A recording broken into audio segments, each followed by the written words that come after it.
tyrannies, which is what corporations are, then by definition that reduces the space for public decision-making and action. And in a more democratic society, that can have a significant effect. That extends when you reach what's called privatization of services, sometimes called trade and services. It's called trade so as to put it into the rubric of the World Trade Organization. In fact, that's a lead issue right now in negotiations over what's ridiculously called free trade. It's almost nothing to do with free trade. One shouldn't use the word. But what's called free trade agreements, a large part of it has to do with what's called trade and services. What's trade and services? Well, that means privatization of services, not trade. It means handing them over into the hands of unaccountable private tyrannies, corporations, in other words. What are services? Well, services are just about anything a human being could be interested in. Health, education, resources, water, environment, you name it, almost anything that people could be concerned about, that's services.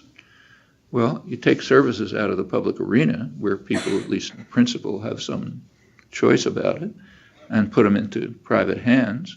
You reduce the arena of democratic choice very sharply.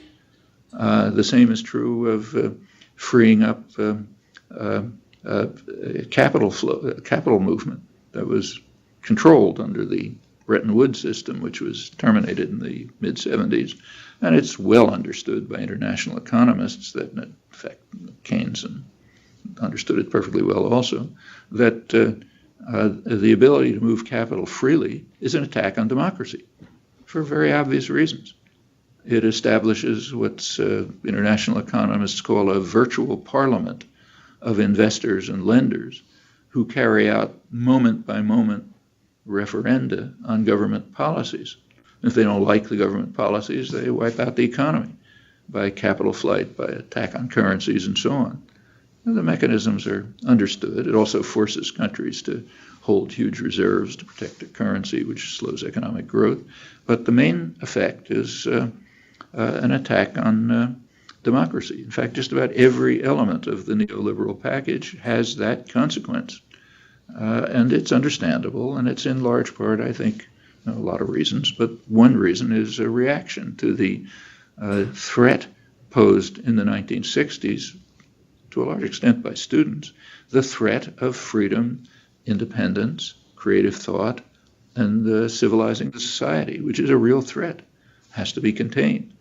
Back to the Trilateral Commission scholars, we have to make sure that the institutions responsible for the indoctrination of the young do their job properly. And one aspect is the kind of thing